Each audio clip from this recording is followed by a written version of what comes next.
Hi, Mage fans. This is Terry Robinson with Mage the Podcast, and today I have not one, but two distinguished guests, and we are going to talk about the upcoming Kickstarter for Technocracy Reloaded. Joining me is soon-to-be returning guest, Danielle Lauzon, and that will make sense because the episode that was going to go out this week was a different interview with Danielle talking about the God Machine Chronicle and Demon of Descent. Look for that in your podcast feeds in a couple of weeks. And also, returning friend of the pod, Travis Legge. Danielle, Travis, how are you doing? Hey, I'm doing okay, all things considered. I am wonderful. Thank you for asking. Despite living in an apocalypse, I am absolutely at the top of my game. I appreciate that, and I have had a chance to look at the manuscript for Technocracy Reloaded, and that top of your game seems to have come through to the text, and I'm very excited for the rest of the world. So Technocracy Reloaded is the next entry in the M20 line. What role does it fill? It's a supplement that is devoted completely to the technocracy. It allows for both a technocracy that is an antagonist, but it also gives playable material for Technocracy Chronicles. So if you want to play members of the Technocracy, this is the book for you. It's also 5. So if you look at the numbers on the sides of the books, it is 5. Just to explain that comment, in the M20 line, each book has a number on its spine, with How Do You Do That being 1, Book of Secrets being 2, Art of Mage being 3, Gods and Monsters being 4, and Book of the Fallen being labeled 6, which I think was done intentionally by a scorned former coworker or lover of Sadaros Filbricato, because I think every day the Facebook group gets a message from someone who's like, man, I just discovered this mage. How could I get book number 5? And just like, So the Technocracy historically started out in first edition as kind of the omnipresent baddies in Mage the Ascension, and in first edition, each faction was very heavily tied to an aspect of the metaphysical trinity. These were not just technomancers, but they were embodiments of stasis. We're talking in 1E, technocrats used devices to prevent them from entering REM sleep, so that way they wouldn't accidentally be creative. And their original nemesis, in addition to mages, were the Fae. Where are the Technocracy as of this book coming out? Like right before this book coming out, kind of what was the state of the Technocracy in Mage? Right before this book came out, as everything in M20 brought forward to an understanding of the 21st century, brought forward to sort of modern sensibilities, re-examining the ideas that were initially presented in Mage. But if your question is where were they before M20, they were the victors apparent of the Ascension War, and that I think is the core conceit that maybe some people who are just coming to the setting or didn't get involved with the 20th anniversary edition books quite yet, who are now coming to it with Technocracy Reloaded, that's the core conceit they're going to find challenged in Technocracy Reloaded, is that they are not, in fact, the winners of the Ascension War. In fact, I think I saw it kind of eloquently stated by someone in a conversation on Facebook, the war is over, we all lost. Yeah. I was literally about to say, when you're at war for an ascension, honestly, we're all going to be losers. In revised continuity, it starts with something called the Dimensional Anomaly. A fellow by the name of Xerxes Jones ignites this spirit nuke in the Well of Oblivion. Within the fiction, that was indicated that the idea was, well, when Garul woke up during World War II, a whole bunch of Nefandi lost power. What happens if we wake up another Malfian, and maybe the Nefandi will get even weaker? And instead of that happening, all heck breaks loose. That coincides with the Week of Nightmares. I celebrated that with a barbecue last year. That was a lot of fun. We roasted a little antediluvian weenies. That was so that was a lot of fun. In addition to that, the Dimensional Anomaly raised this giant barrier that made the gauntlet even harder to cross. The Umbra was cut off from most mages. The game kind of became much more locally focused. The masters were gone. Your characters could be more powerful. At the same time, the Technocracy really stepped up the purge of reality deviants. In revised, I think this was done kind of just to simplify the setting, but a lot of crafts and other groups were quite simply wiped out or were forced to to join with a tradition to survive. On the technocracy side, the technocrats lost contact with control, which since the earliest supplements of the game was kind of this entity that dictated what happened from afar. The Special Projects Division, which was the Pentax tainted group in the Syndicate, also disappeared, and no one was quite sure why. And at least in the fan community, there was an idea that there was a brewing war between the New World Order and the Syndicate, that this group dedicated to controlling all information and this group dedicated to controlling all financial resources were kind of coming to a head. But then we get Technocracy Reloaded, and it is very clear that the technocrats have not won. To you, what happened? What prevented them from sealing the deal and really running all of reality? So my perspective is on this. For multiple reasons, the technocracy has always been a flawed entity. They think they know what they're doing. They think they know what's best. They have all this kind of like boots on the ground. They have lots of lines and rules and regulations all towards this common goal. But in reality, their grasp on what they're doing is very tenuous. They do magic. They call it they call it whatever they want to call it, but they're no different from the rest of the magic users. And because of that, they are inherently flawed.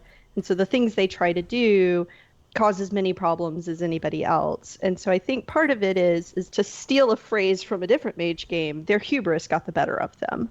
I would concur with that, but also I think one of the perspectives that we try to tackle it from is the idea that at surface glance, you look at the 21st century and you think it's technocratic dream, right?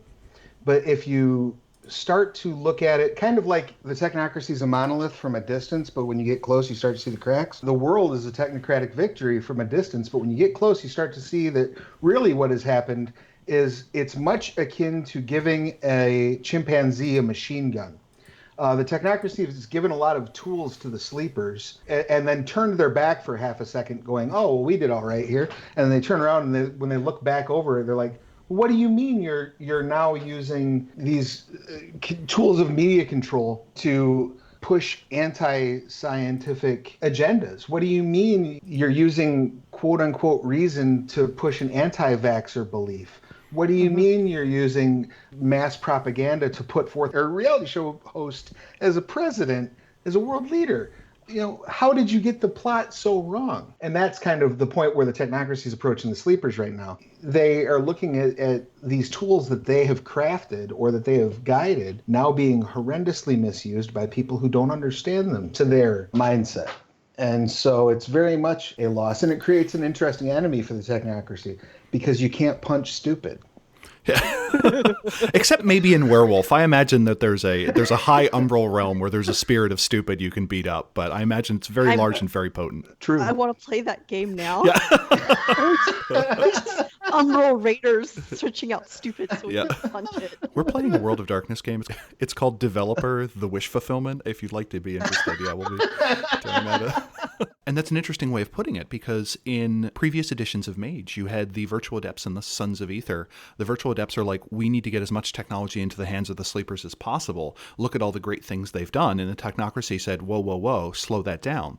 And it's interesting that even the tools the Technocracy gave that it thought it would be able to maintain control of, or that people would be able to use wisely, have still backfired. So it's a case where the timetable of technology has moved forward, but the timetable of ascension or the timetable of ethics and morals has in no way advanced. That's actually an interesting point that I'm going to derail our conversation momentarily to make my own point about, which is just in general, the way we think about technological advances in general, where we think, oh man, we're advancing technology, and that means we are advancing civilization and the 21st century, advanced civilization. But really what we are doing is we're just advancing technology. Civilization as a concept, as a morality, ethics, social mores, all those things, they have not been advancing. And not only have they not been advancing, but I could make arguments that we have been regressing in civilization the more technology that we have. Right? Because like you say, we can't punch stupid, but there was a time period when, well before technology, when if somebody who was your elder or your, respected human told you this is the way things work, you trusted them and you listened to their advice. And now when we have, all of the world's information at our fingertips, when a trusted body like the CDC tells you to vaccinate your children, there's 1,000 people screaming, no, my baby got sick, and so nobody should do this. And it's, socially speaking, a regression of trusted authority and what makes a trusted authority, right? Like, usually people got in that position in civilization through action and deed, and which everybody could see because it was very localized, small community thing.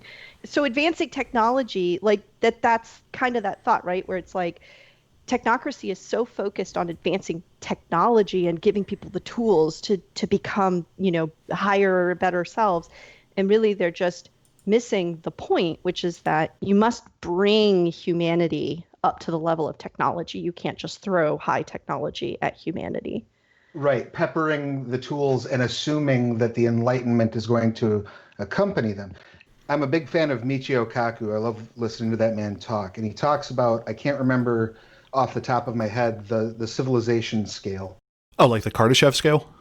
Yes, thank you. And so, like right now, we are, as a planet, we are right at the cusp of becoming a stage 1 civilization where we have global communication, global connection, global ability to manipulate our sphere and our influence. And though we are technologically on that cusp, it's creating a lot of noise that in the real world humanity is not dealing well with, because we are trying to reconcile the fact that I have a closer personal relationship, for example, with Danielle, who is several states away from me, than I do with the person who lives next door to me because of the technology that we have. So yes. These are things that in the real world we're having a weird time reconciling.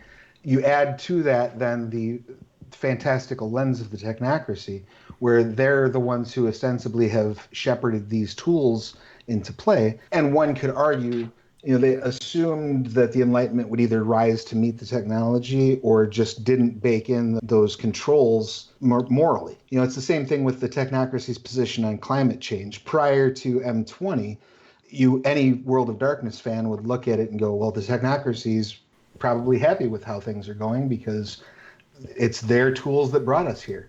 But in Technocracy Reloaded, we really look at, like, how do we reconcile this organization whose tools have brought us here also being perfectly well aware, because the science dictates that this is the existential threat humanity faces. And we did a lot of work trying to figure out how to reconcile that. But my favorite solution, as often is the case with technocracy, involved throwing hit marks at it.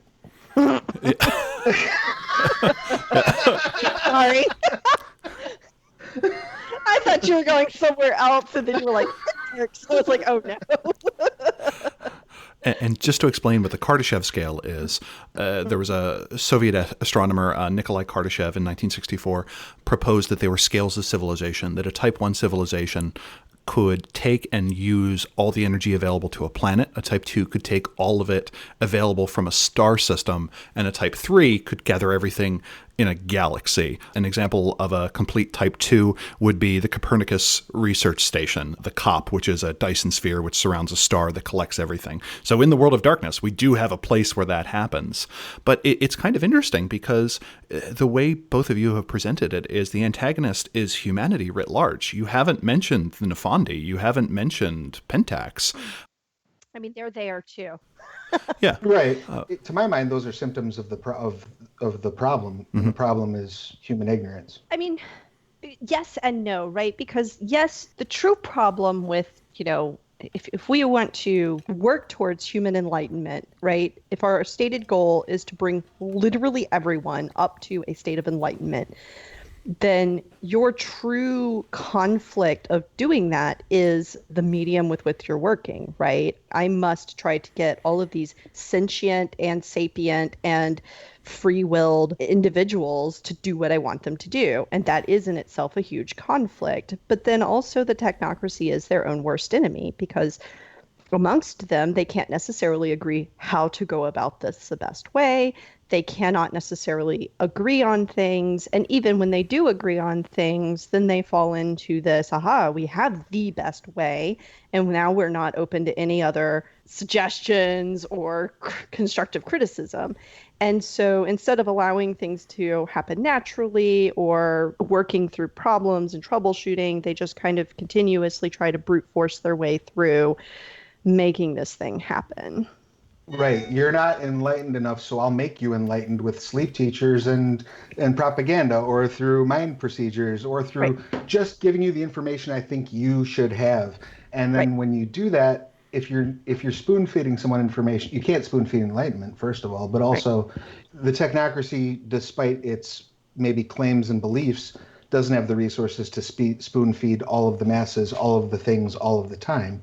So No. now you have things like people who are a little more susceptible to buying anecdotal evidence over the proven science. And my kid Right. got autistic after they took a flu shot. So now you have an anti-vaxxer movement, and things like that. And in that sense, right, it is the constant like, oh, well, we can't do everything for the masses all the time. So we'll just terranorm your area. Like once that's done, we'll see how you rise up, right? And it's not happening. But then we also do end up with, at the same time, oh, we have this medium that we're working with, which is a difficult medium, and it's something that, this is the project. And then we have all these external factors like reality deviance, we have Nefandi, we have the tradition mages, we have extraterrestrial beings popping into the world. We have all these other things that like we are literally the only ones equipped to deal with. And Right. so the other the other side of it is that this is a difficult medium and it won't just do what we want it to do. And also we keep having to pause our meticulous work so that we can deal with all this other bullshit that exists. So the biggest enemy is the technocracy itself. And two quick things. One, you mentioned terranorming. What is that? Also, I'm so glad that you brought the Kalawan and the Zigruggler into M20, two of my favorite entities, to the point where if I try and type zigzag in my phone, it will autocorrect to Zigruggler zag, which pleases me to no end.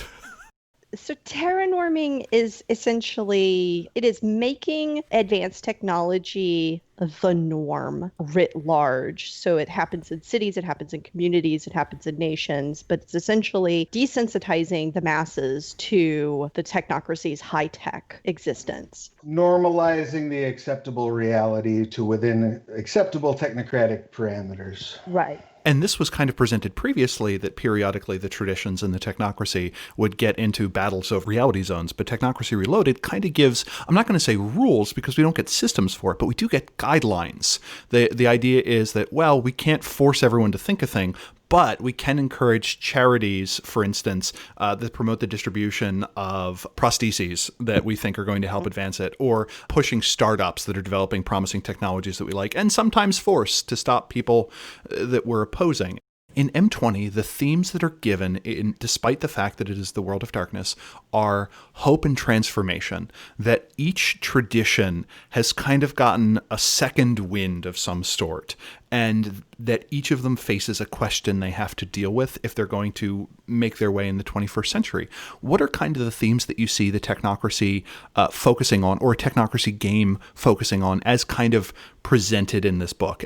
I'm going to talk about corruption and extremity because I think that those, like power and progress, are the veneer of the story, right? They're where you start in the story, where your characters have power and are working towards progress, right? But the core of the game, at least in my opinion, if I were going to be running a technocracy game, which, maybe I will, is that you're slowly realizing that you're a part of an extremely corrupt and extremely far, I guess, left or far right, whatever you want to call it. You are a extremist group who is extremely corrupt. And either coming to terms with that or bucking the system or trying to work within the limitations that kind of system provides for you. When you say corruption, I think of that in the classical sense of like Nefandic infiltration. But is that what corruption means here, or is it a different description? Yes and no, right? So you can absolutely run with the Nefandi have, infiltrated at the top tier and are running the technocracy, and you find that out. And now what the fuck do you do? Like, that's absolutely a storyline and you can totally go with it. But, what also is a storyline is we think we're doing the right thing, and oh shit, we're the baddies. We're literally murdering people or, just clear cutting the world to get what we want. And it is awful. And then you say, oh, how do we deal with that? There's this moral quandary of I still believe in the stated goal, but the methods that I realize that we're using are just, oh my God. So, how do you reconcile that? And it also seems to be one of those cases with Extremity that we call it the Ascension War. The victor gets reality. And in that kind of frame, anything becomes justifiable if you literally think failing in this is going to spell the downfall or extinction of humanity. Like, it's one of those cases where there is a huge difference between 99% of humans dying and 100% of humans dying. One is extinction. There's nothing after that. So if they have to kill 99% to preserve the one forever, they will. Well, and not only that, but, if I have to kill 99% of humanity to ensure that some humanity survives, then that's worth it to me. But also now that I have one reality, I can just make sure that there is a good outcome on the other end. I have control over it now, so I can just ensure that we'll just bring all those people back.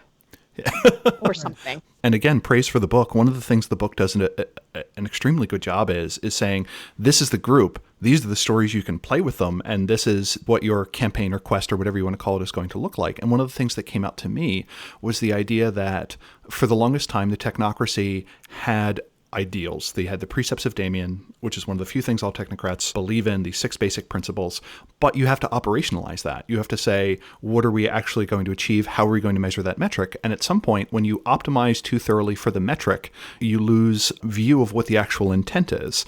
Keep reality safe became, well, we need to reduce the number of reality deviants, which became genocide against everything that's not a technocrat.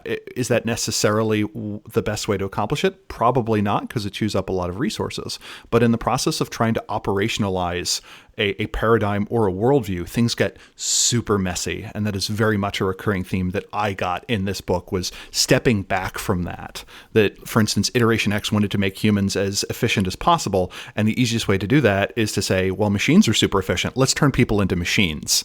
And this book takes a step back from that and saying, well, what can we learn to improve human performance without turning everyone literally into a robot? So the book does a great job of operationalizing those themes and saying, this is literally how you put it into a chronicle in a way that previous books maybe didn't.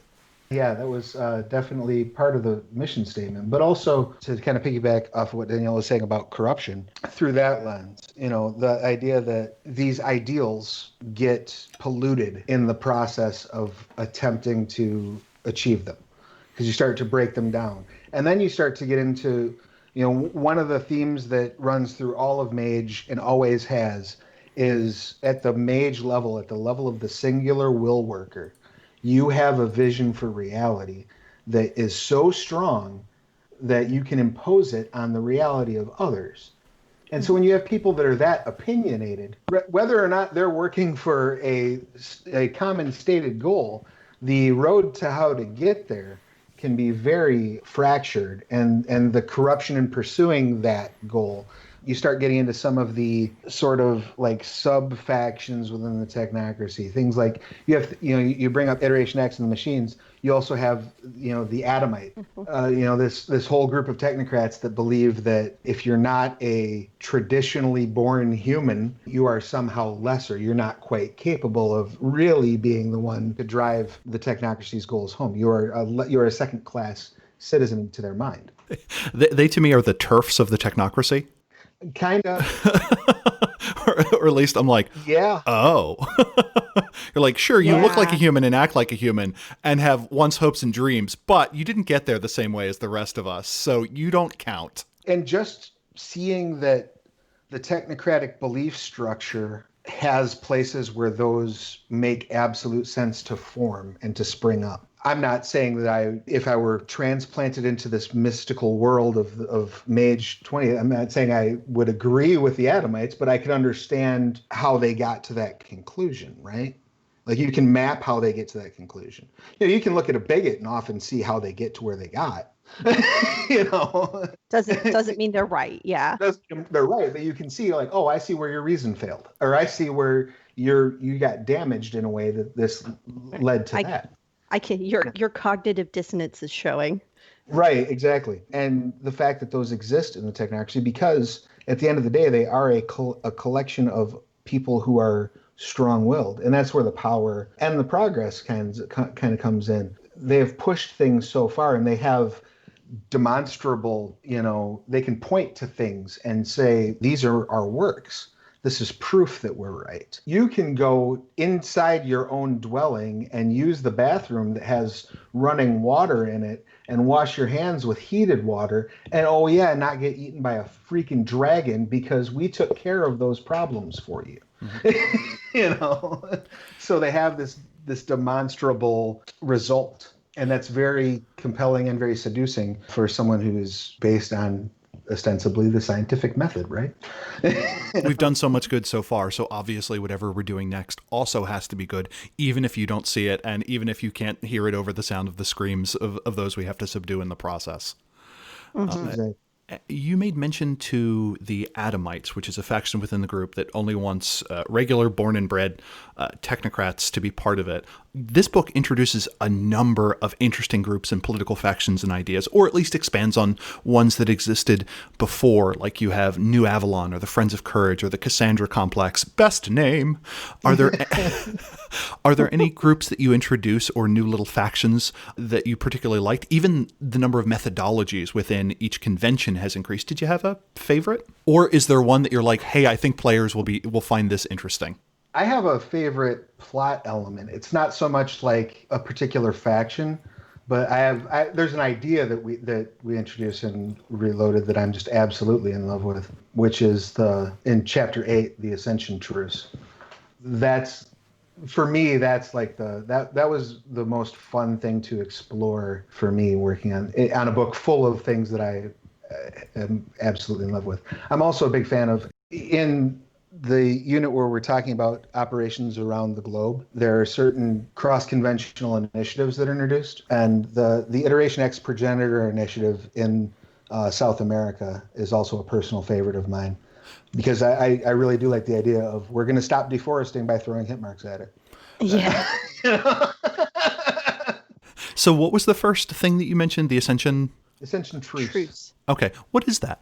It's one of they're in the Unit 8 of the book. We talk about some possible metaplot options and places you can take the metaplot, because it's metaplot neutral effectively, like M20 is. We dial in on a few things like, well, what if the Union really is being run by the Nefandi? What if the Union really has won? And the Ascension Truce is one of those options where the Technocracy develops enough wherewithal at an operational level to say, this isn't working. And our enemies aren't the tradition mages or the crafts. Our enemies are the ignorance that we have created through our own hubris. So we better sit down with the rest of the people who have their shit together enough to be rational, like probably not going to break bread with the Nefandi, probably not going to bring the Marauders in on this, but talking with the Ascension War factions that have enough cognitive command to reason with, and saying, okay, how do we fix this? And as you say, the last section of the book is a whole bunch of metaplot options. This stays metaplot agnostic, but also it is not that skim milk version of the metaplot that's kind of presented in M20, where it's like, well, 4 things could happen, and we have 3 sentences to describe each end. This does give a good bit more detail, and each one is fascinating, and each one you have enough information to actually run with. So thank you for providing that. The book is strewn with sidebars and notes, and it even goes so far as to provide areas where, hey, this is what we said in the past. This is also something else that we said in the past. They don't agree. Here are some options you can take on how you want to resolve that. So it doesn't quite tell the storyteller what to do, but at the same time, it gives them a toolbox to say, well, if you want to run with this, here's how. Well, and I think that was one of the mission statements going into Technocracy Reloaded, was this is the book where we're going to resolve as much as we can and provide tools as much as we can for the storytellers to resolve every dangling meta plot thread presented in 29 years of Mage. Right. And the lion's share of that work was done before Danielle and I even got to the book. I mean, a lot of that was Satiros having the seeds, at the very least, planted for all of that this whole time. So Yeah. Yep. there were a couple things we got to sort of ratchet down and define ourselves, which was super cool. But a lot of that stuff was already all credit to Satiros's vision for that. So you asked us what our favorite is of the multiple cross-convention / interconvention initiatives and things going on. And honestly don't have like a favorite, but I had the pleasure of writing up several of the conventions myself before I was asked to do development work on this book. So I wrote probably my favorite, which are Iteration X, the Progenitors, and the Void Engineers. And I used to be, and I guess I still am, even though I don't practice anymore, a neuroscientist. So I used to work in hypothalamic research in neuroscience labs, specifically determining like obesity and eating and feeding disorders. The hypothalamus, it controls your baser instincts. So it makes sure you do things like breathe and eat.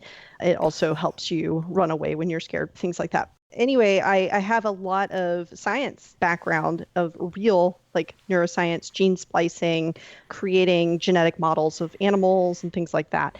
So writing up the progenitors was super fun. And within the convention, there's all these initiatives, which I came up with, some of which were there already, and some of which I was like, man, this is something the progenitors would do, and I know about this stuff, so I'm going to write about it. That was fun, and I enjoyed it. And the progenitors are interesting because almost all of the conventions in this book are in some way refocused. Like we talked earlier, the Iteration X is now about perfecting humans, not turning humans into machines. And the progenitors kind of go from being this group that's like, screw humanity, we can vat breed something better, to a group that's a little more focused on humanity as a whole, of how can we lift everyone up. Historically, there was this idea that there was going to be a war between the New World Order and the Syndicate. Do we get that in this book? I don't think so. I mean, I think we get all of the tools that you would need if you wanted to explore it, right? The Friends of Courage are there. And that was, I think, one of the driving ideas behind that was the Friends of Courage / Project Invictus / Special Projects Division. I think that's where that concept crept up from, particularly in the fan community. I think what we do is we set the stage for you to make that as central or as non-existent as you like. Because you can literally, there are options there to have Special Projects Division be not there. There are options to have them still be functioning, and there are options to have them never have existed. That's all presented as tools that you can use to determine which way you want to go with it. And you even present the like coming of age comedy option of Special Projects Division has disappeared, but no one knows this, and we need to cover for them. So we need to get into this X-rated movie by having 3 children on their shoulders in a trench coat acting like Special Projects Division. You introduce a group that kind of makes it look like SPD still exists.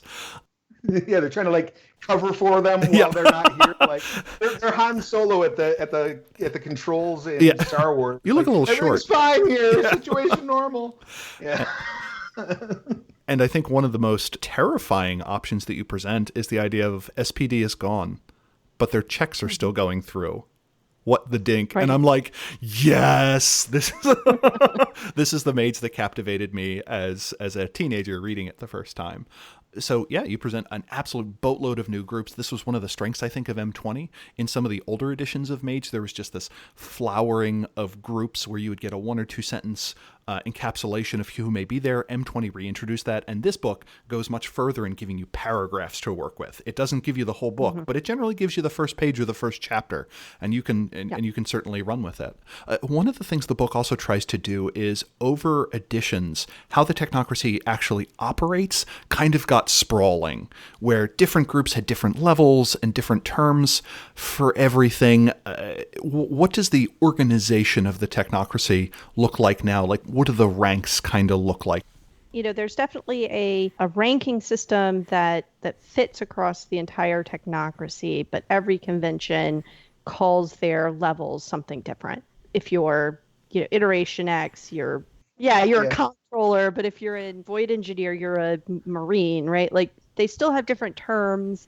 but the ranking system is the same. And that's in, the Core M20 book has kind of a list of all the different ranks and what each convention calls them. But there are, the Syndicate does not have a secret sixth rank, something along those lines, right? Right. It's all been made uniform. And I think it's pretty safe to say, given the amount of cross-referencing that we were doing over that mythical 6 weeks of putting this book together, that Herculean effort was expended to ensure that we are expanding and not contradicting.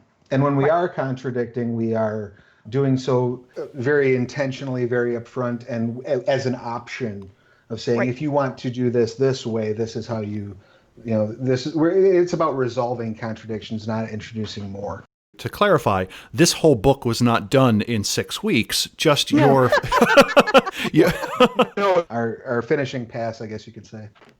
So the two of you are listed as writers and developers for this, but I don't think you were necessarily involved from the beginning, and you took over a portion of the writing from Satiros Filbricato, who's been largely responsible for a lot of the text of the M20 line, approaching 1 million words. What's it like taking on a development project midstream?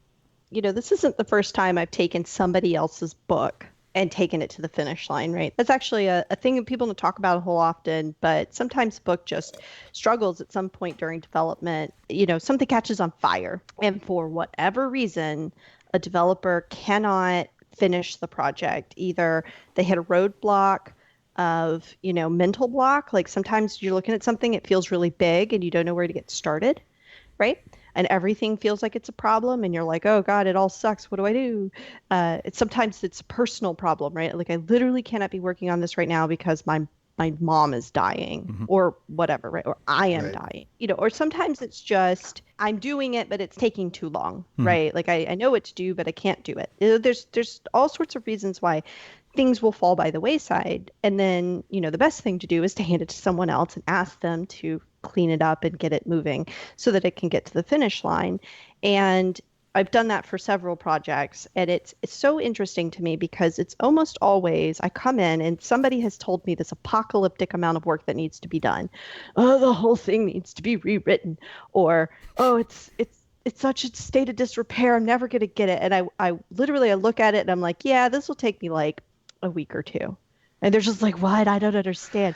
And and it's so interesting whenever things come to me that way, because like the fact that, Travis and I will talk about it, took 4 weeks, 6 weeks. It was a flurry of activity.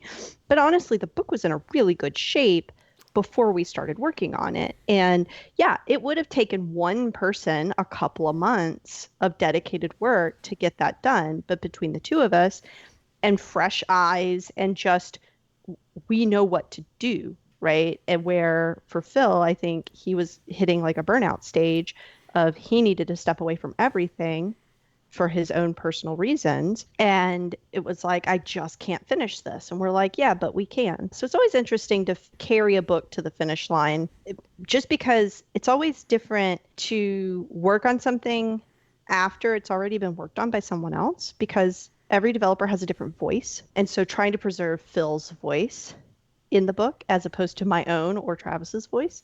If you look at books I've developed myself or Travis has developed, they're going to look very different from this book. The one place where I felt that I had the best advantage coming in on this project was that I was a huge Mage the Ascension fanboy from about 1994 or so. And I had consumed so much of Satiros' work that I was pretty sure, if nothing else, I could do a very convincing aping of it. And I think you did, which is, that was one of those things that, I was like, when I was reading his voice, I'm like, oh no, I'm never going to be able to write like this. I think this man has such a body of knowledge on this subject, right? Mage the Ascension is, all of Mage the Ascension is floating around in Phil Bricato's head, and he is just vomiting it forth in such an easygoing manner, where if I were to try to mimic that, I would just be like deer in a headlights, like there's something about reality. I don't know. Yeah.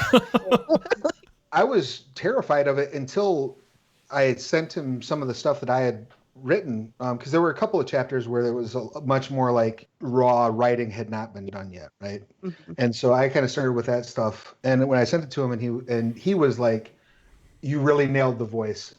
Then I was like, "Okay, now I can just cruise and start and do." Yep. But I literally consider him one of my heroes in this industry. So knowing the possibility that I might F that up, I knew he was happy with the quality of the work that I was putting out there.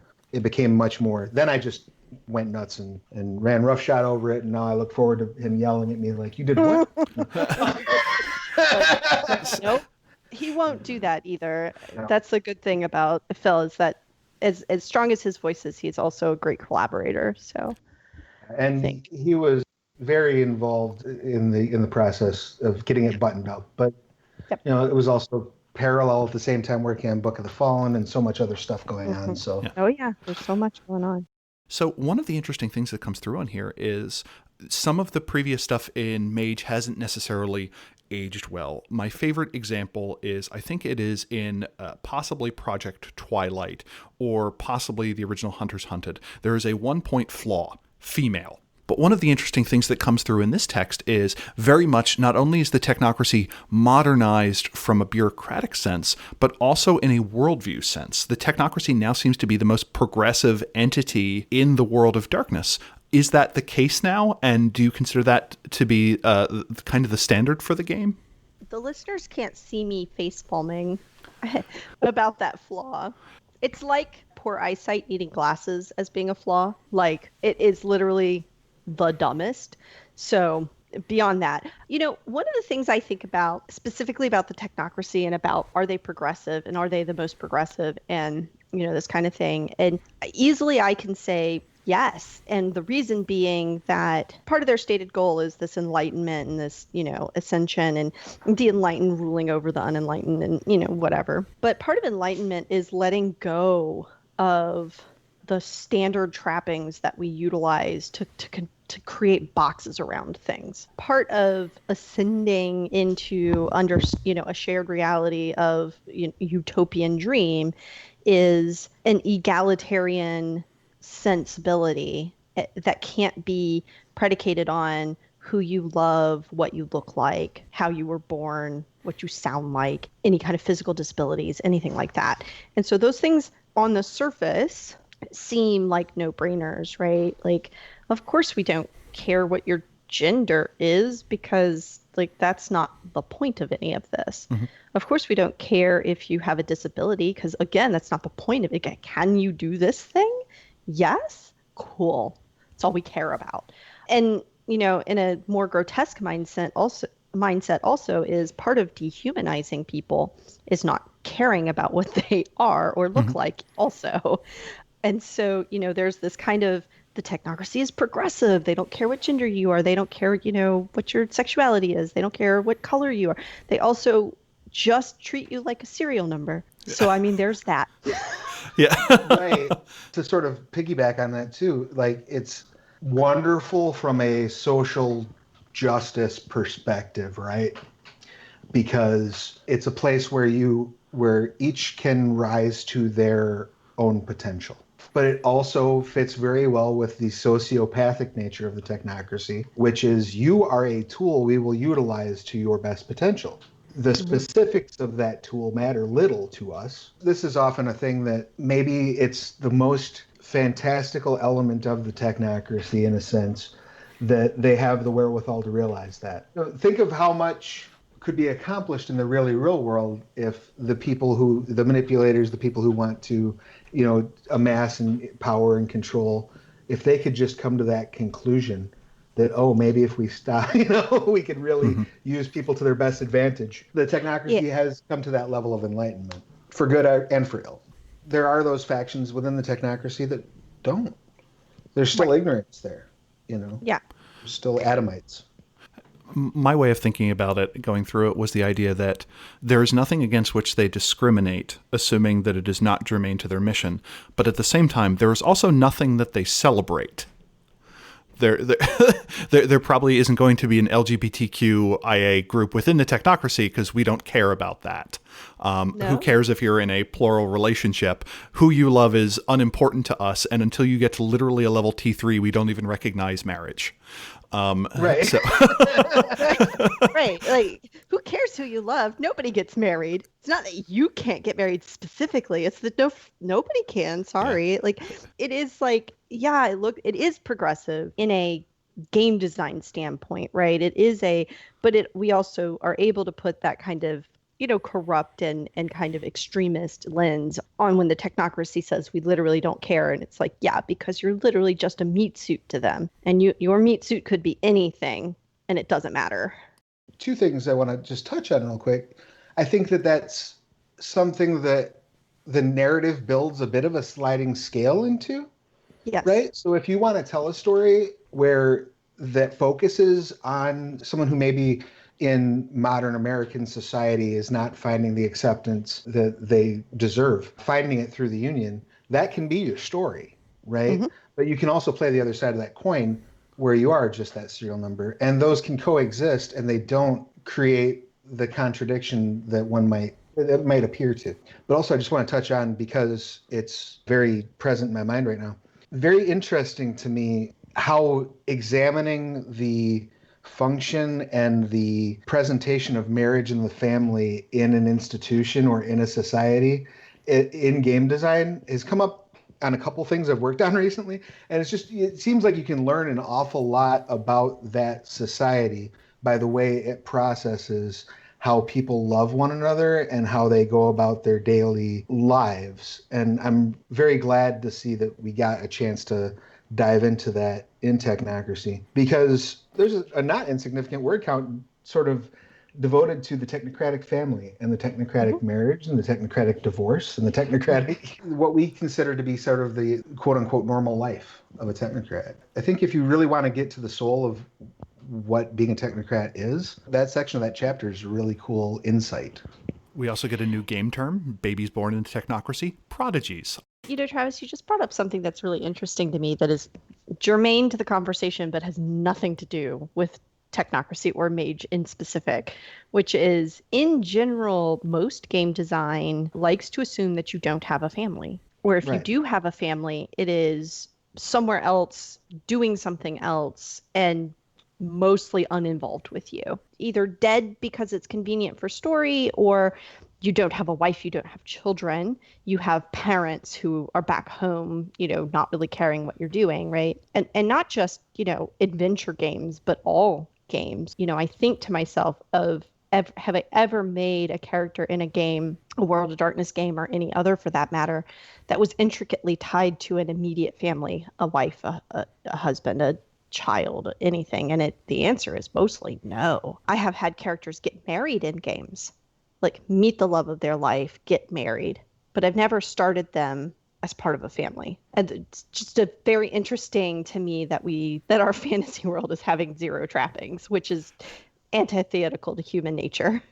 Travis brings up something interesting. The game also does something that I haven't seen in other World of Darkness books, which gives an entire vocabulary, parlance, and framework to go to this almost, sorry for invoking another game, Blades in the Dark level of this is the mission, then we have downtime. These are the kind of complications that you can do in almost a very fundamental way. One of the things this book excels at is giving tools to storytellers on how to tell the actual darn story from like a structural dimension. And that is something I didn't realize Mage needed until I saw it.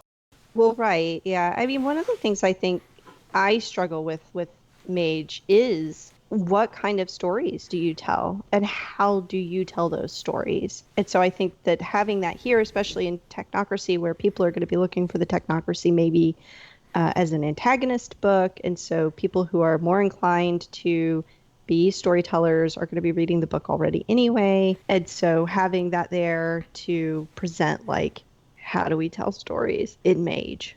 I'll confess, I used to never read storytelling chapters in books. For a very long time, I felt like, I know how to tell stories. I don't need your storytelling chapter. And then books started making good storytelling chapters that weren't just, here's how to tell a story, but here's how to tell this story. And I was like, oh no, these are important.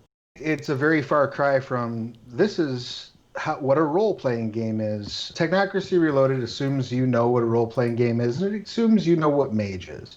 Right. So it's going to give you this particular approach to it, and it's going to give you things like your lexicon in such a way that you can literally imagine the alphabet soup being shot back and forth between the members of a amalgam as they're figuring out what they need to do for the day. And it can become kind of that casual conversation, not to draw a very, very obvious parallel, but you look at the end scene of Men in Black where, they're talking about getting, the new agent has been introduced and Jay is talking with her about getting tickets for some visiting dignitary because, Dennis Rodman's from that planet, so on and so forth.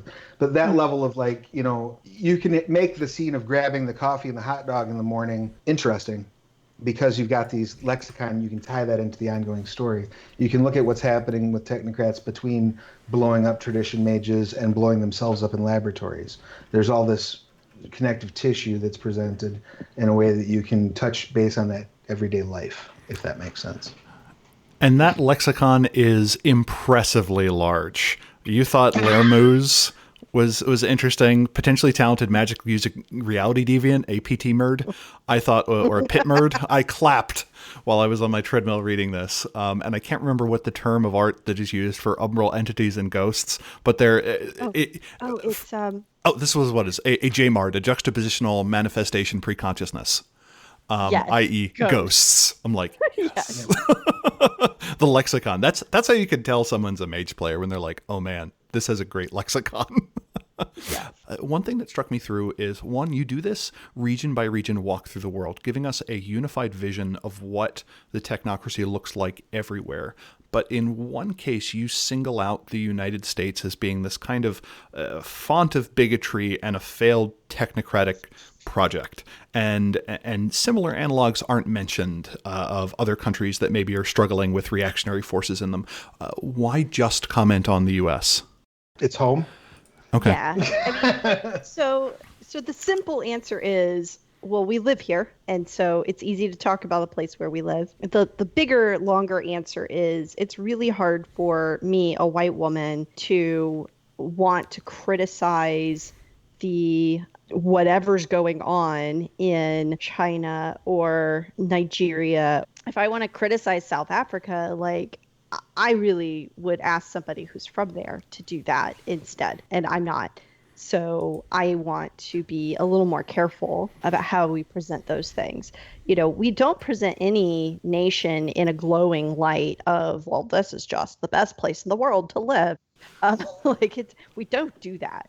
And we definitely call out places like the UK and some other nations that have some similar problems. But yeah, I mean, for lack of a better answer is that we're most intimately familiar with the atrocities that are being perpetrated in our own country. Just to go one further or add a bit to that, we also have the distinction, the U.S. has the distinction of being one of the most nationalist and propagandist nations pretty much from its inception. You ask most Americans, and they believe we are leading the league in just about any measurable metric, when demonstrably that is false. We're like number 37 in healthcare. We're like number 40. And there was a whole monologue that I want to say Jeff Bridges, but it wasn't. Jeff Daniels, yeah, the opening monologue from Newsroom about how America has never been the best at anything. And that's a place where we are uniquely equipped by our perspective and where we live and where we've been raised to call a question to that statement and to point out that in many ways all of this propaganda that we're taught is false.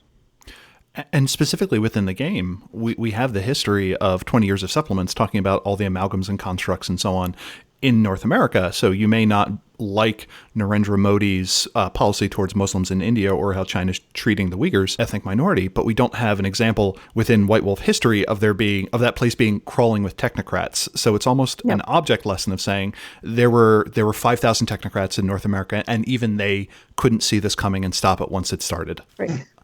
And I have some listener questions, if we may. Oh, yeah. These are questions that we collected from our Discord chat, discord.me/Mage the podcast. If you'd like to join, it's a hopping conversation. Yesterday, we were arguing about the number of nipples that a Krynos form werewolf has. And right after that, we were talking about the mechanics for having a demon take over a hit mark. So if you want hard-hitting questions answered or discussed about the World of Darkness, join us, discord.me/Mage the podcast. And based on the look on Danielle's face, Danielle will not be joining our Discord. I just want to say 2, and premium countermeasures would make that difficult. I'm gonna argue with at least. I went with 5. I'm just on the art that I've seen over the last 20 years. But you're sexualizing Krynos form. I'm not sexualizing Krynos form. Ron Spencer sexualized Krynos. The artist that gave 16-year-old me, who was still in the throes of puberty, a Black Furies fetish, is the one who sexualized Krynos form. Wolves have anywhere between 10 to 12 nipples. Oh, I thought it was 8. That's how I came up with 5, as halfway between 2 and 8. No. So 10, but anywhere between 10 to 12 nipples on wolves, on a gray wolf.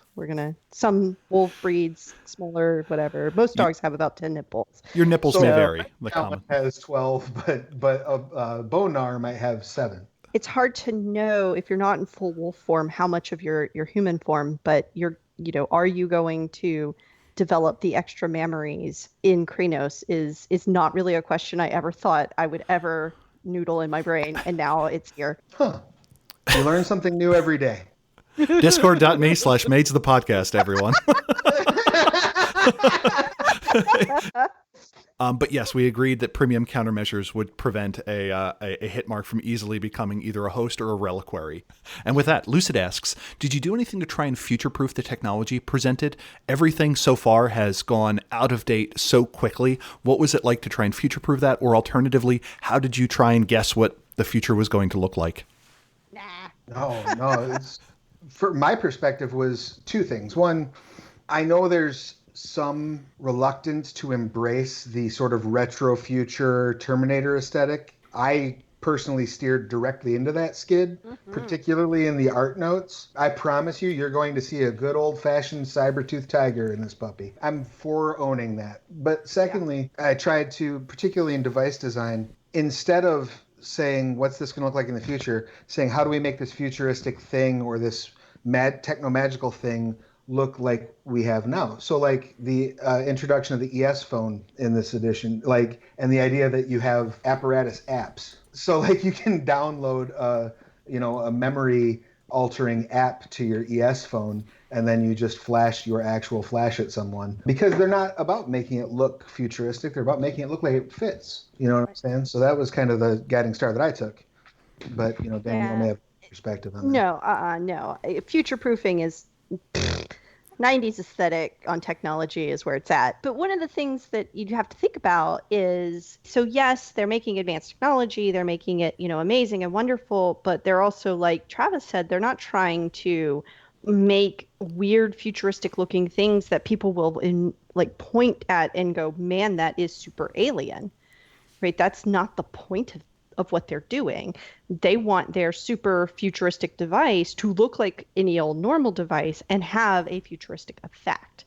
So in that, the future proofing is that these devices are going to do an effect that seems magical in nature, and advanced enough technology looks like magic. Okay. Mm-hmm. So maybe in 20 years, the things that we said are pretty much just magic will be a thing technology can do. Who knows? But hopefully you'll just use that thing to do something more advanced than that. And then there's the occasional cartoony aesthetic. Like there's a device, for example, that basically is a portable hole. You plug a pair of tacks into a wall and it cuts a pattern out. That's just Looney Tunes fun. So that was also an aesthetic choice that was made more than once in this book. Yeah. I mean, there is a hint, and not a hint, but like a underlying theme that is a little bit humorous in the Technocracy and always has been. It is not a self-aware humor. It is something that the reader observes. It is not something that the Technocracy observes in itself, because to do that would be unmutual. A similar question, Forger asks, do you have any guidelines on how to determine when a high-tech ability is vulgar versus coincidental, or when it moves from coincidental to mundane? And has the Technocracy done anything to moderate the pace of innovation? So, we talked about terranorming previously. I think the answer is, we don't necessarily, I don't think we give like hard guidelines on, does this magic look vulgar or is it coincidental or whatever. But, as a general thing, I'd say that if you're in an area that has been described as highly terranormed, then your device that flashes and changes people's memories is probably going to look coincidental, and maybe even mundane. Where if you're out in rural Hicksville and you do that same thing, that shit's vulgar. So it's as always situational. Well, and to piggyback off that a little bit, one of my personal sort of missions in this book was to delineate and homogenize the use of the terms adjustment and procedure. Mm-hmm. So that an adjustment is a coincidental act and a procedure is a vulgar act. So the idea being that what constitutes which of those will be determined by the terranorming and may have direct effect on your paperwork that you're turning in later and what levels of trouble you're getting into. Because, sometimes something that might be considered an adjustment in a highly terranormed area would be a procedure somewhere else. And if you don't have clearance to use that procedure, there's a lot of paperwork involved that you narrate rather than actually do, because doing that would not be fun. Oh my God. I played a game of Technocracy. It was nothing but filling out TPS reports. Next question we have, listener Renee asks, are there any social trends you feel the Technocracy have been forced to respond to, maybe outside what we've talked to before? And do we get new rules for ionic cloth? I mean, I think we cover a lot of the social trends. We cover social media. We give a little bit of talk to the digital web. We give a little bit of talk to the digital web and how, social media and stuff has made that a little different. And we do talk about certain high social media, the things that have turned to social trends like climate science deniers and climate change and things like that. We do address all those kind of things that as things the Technocracy absolutely must adapt to. I think we make a reference to like cryptocurrency at some point. Syndicate so section. Yep. Yeah, so we try to touch on some things that are going on. I'm going to let Travis answer about ionic cloth. Directly, I don't think ionic cloth has its own breakout, but I do believe it's mentioned in the description of the second skin. And so I'll peel back the curtain a little bit for your listeners and give them a little bit of special knowledge about how the device section's broken out specifically, because I'm really proud of it. Each piece of technocratic sort of stuff, be it a device, be it a matrix, regardless of what level it is, each one of them not only has the function of the item described, but the actual spheres involved in the enlightened science behind it, for a number of reasons, not the least of which is to give the players the ability to then, because they're playing enlightened scientists of the Technocratic Union, if they're in the field and they have these spheres, they have the know-how so that they can sort of jury-rig a solution out in the field if they have access to the right phlebotinum and hand-wavium to make it work. So now you can say, man, I don't have a laser watch, but I know how it works. So, toss me this and that and this, and let's see if I can make a laser. Mm-hmm. That kind of sort of permission slip, as it were, for the enlightened science. So we do discuss, I think in pretty good detail for the most part, kind of what things are made of and how they work, and hearkening back to some of the earlier editions and talking about materials that maybe don't get like a direct breakout but do get a mention. And there's a lot of stuff. It was already prepackaged full of it with, from the stuff that Soteros was working on, obviously, but I did my best to pepper in kind of, the references to things that you might have only seen in not shown up since first edition, like the Z aliens I can't pronounce. What's so hard about that? Jeez, it just rolls off the tongue because you have to swallow yours. And stuff like that. So really try to make sure that every edition got a little time in the limelight and got some cool stuff. Yeah. And just an explainer to the audience, Iconoclath is a material that has appeared in various forms, literally a new description in each edition of the game with slightly different rules. And it's kind of a bit of a recurring idea that you have this super material. It is the merino wool of the technocracy is the way I like to put it, but it doesn't smell as much. Not at all. Yeah. Golgari Glenn Ross, great name, asks, how do you recommend people use the technocracy as an antagonist? I think we've talked about that a lot. So at this point, I feel like we've already answered this question, but sure. I will just quickly recap that, the technocracy, one, they're flawed. They have a lot of problems with their methodology. They do things, the ends justify the means, things like that. And they think they're right. And so when coming up against an extremist group with that kind of conviction, there's a whole slew of ability to be antagonists in a story that aren't necessarily strong villains so much as just antagonistic to what you're trying to do. As a counterpoint to that, though, I would just simply say bullets first. Yeah. Just have them open with bullets. That's how you use them as an antagonist. I was thinking PowerPoint bullets at first. I'm like, go on. And then you're like, but Travis is making mention. Travis is making mention to the fact that as powerful as mages think they are all vulnerable to the 10th sphere gun. That's why hit marks carry a big gun in their back as opposed to, a reality warping transmog. Nope, just shoot them. Yep. Ilon Rouge asks, what's your opinion of the College of Gender Studies and their prohibition on calling operatives men in black? We have all but excised the term men in black from Technocracy Reloaded. They are referred to almost entirely as black suits. Yeah. Almost the only gendered terms that are still in the book I thought were interesting were in the Syndicate section. And right near the section where they also note that the Syndicate is known for their libidinous appetites. And I'm like, that's an interesting way to put that. and not to make too much hay on it, but we've talked a lot about the progressive changes that the union has undergone, and I would say the place that is the least the case is the Syndicate. Yeah.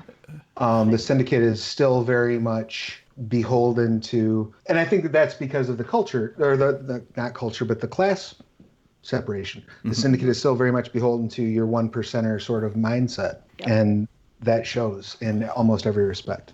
One of the things the book does a great job of spelling out is the idea that the technocrats are not unified in their degree of individual focus versus community focus, and lays it out on a spectrum of saying on one end, you have the New World Order and the iterators who understand the importance of the collective. On the other end, you have the progenitors and the Syndicate who are all for the Ubermensch, sometimes almost literally, and the Void Engineers are kind of in the middle. And that is something that I think I intuitively knew throughout all of Mage, but it was just great to see it explained to me like, oh, everything makes sense now.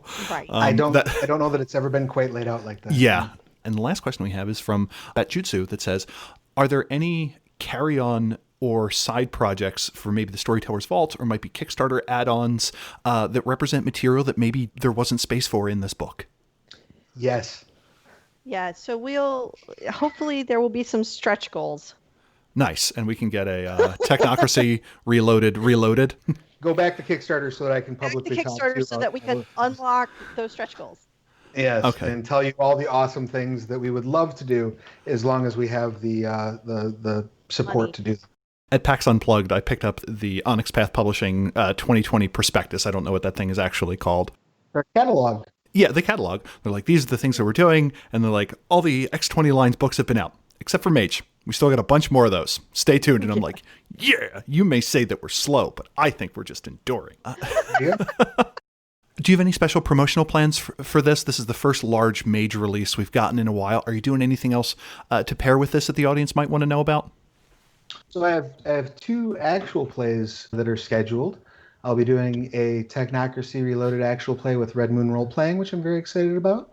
They'll be released through their normal channels, through YouTube, and I believe they have a podcast that goes out through as well. But I'm also running a Technocracy Reloaded game on the Onyx Path Twitch channel starting on the 5th. And Satyr is going to be playing in it, which is only entirely intimidating for me. So, I get to run Mage for the dude kind of responsible for its current state. But also like some of the authors that worked on Reloaded, and Hiromi is going to be on it, and Jacqueline Brick is going to be a player as Excellent well. authors. Yeah. And so, Very and I have, there's a couple of other, T.K. Johnson, who did not work on it at all, but is awesome, is going to be there. And then it's their first time playing Mage, I think. Travis is also in charge of the Onyx Path's Twitch channel. Will also include a link to their weekly schedule. It's got an awesome lineup of things. A number of friends of the podcast are doing some pretty great shows, and that is constantly being revised and updated. So go there if you want to shove some more WOD, OWOD, and Storypath into your RPG hole. And Scarlet's. Yes, and Scarlet's.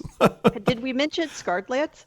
Thank you so much for both of your time. Are there any projects you're working on that you want to point our listeners to, or maybe any closing thoughts that you had on working on this book, or where we can find you if we're interested in your other work? So I am currently working on Trinity Continuum's Adventure! Which is the first edition was set in the 1920s. We have actually moved the book about 10 years in the future of that. So it's set in the 1930s, so that punching Nazis is a thing you can actively do in the book, in the game setting. Other than that, it is a pulp action adventure game set in the Trinity Continuums. The games that we made for Trinity Continuum are like working backwards in time. So like Aeon came out first, and Aeon is, the far future, and then Aberrant, which is our superhero game, and it's kind of the near future, and then Adventure is the pulp set in the history, and it's the third one to come out. And so I'm working on that right now. It's in development, like redline stage, so it's super early in its stages. I'm also working on a Scion book called Scion Dragon. And Travis, how about you? So Scarlet's. Did I mention I'm working on some Scarlet's stuff? Yeah. And then also some Scarlet's. I would highly recommend that if you've not yet done so, you check out the Scarlet's Player's Guide, first of all, definitely. But also we have Vigil Watch and Yugman's Guide to Gelspad, both coming out in bi-monthly intervals in PDF over at Drive-Thru-RPG. Kind of expanding the setting. We also do have a larger book in the works called Dead Man's Rust that I'm looking forward to sharing probably later in the year, early next year. And I have been very fortunate to also be able to work on Adventure, Danielle, in a much less of a capacity on that book than I was on Technocracy. I'm just a humble, lowly little writer on that book. Also some other Trinity Continuum stuff I've been doing some writing on, which has been very exciting. I'm not 100% sure what has and has not been announced for Trinity Continuum, so I'm just going to keep my mouth shut as to what I've been writing on. I've been working on a lot of stuff for Trinity Continuum as well, and there's stuff I can't talk about, although I will share this fun anecdote, which is that I got asked to develop a bunch of stuff for Aberrant, the stretch goals and stuff like that got funded, and I was like, yeah, I can develop that and that, but the Jumpstart, like, I can't develop all three of these things because that's too many things. And so they asked Travis to develop the Aberrant Jumpstart, who then turned around and asked me to write it, and I was like, yeah, I guess so. Indeed, yeah. So. And links to any of these projects that have already gone out are going to be available in our show notes. When you click on our Drive-Thru-RPG link, we get a small portion of the sales, and that helps keep us going. And with that, you've been listening to Mage the Podcast. You can subscribe to our show on Spotify, Anchor, TuneIn, iTunes, Google Play Podcasts, or the podcatcher of your choice. If you do, you'll get a toasty new episode each and every week. Our audience grows through personal recommendations, so if you know someone who'd like it, pass it on, or leave us a review on iTunes. Every bit helps. We have a hop-in Discord community at discord.me/magethepodcast, and you can also give us your thoughts and feedback over email at magethepodcast@gmail.com or on Twitter at magethepodcast. This episode is made possible from the support of our executive producers, and they are John, Oracle Magnuson, Justin, the Nefandi Puncher, Anders, who is unconquered by paradox, Michael, Marauder Stopper Parker, and Richard Bat, more like Kamazot's Brewster. Thank you. If you'd like to support us and get a cool color in Discord and have me make up a fake nickname for you, go to magethepodcast.com and click on Become a Sponsor. Also, go to Mage the Podcast for show notes and all our previous shows. If you're listening to this on or after Tuesday, April 28th, go support the Kickstarter for Technocracy Reloaded. And if you get the super cool, I get to be the cover model backer level before me, I will totally fight you for it. Politely. Bye.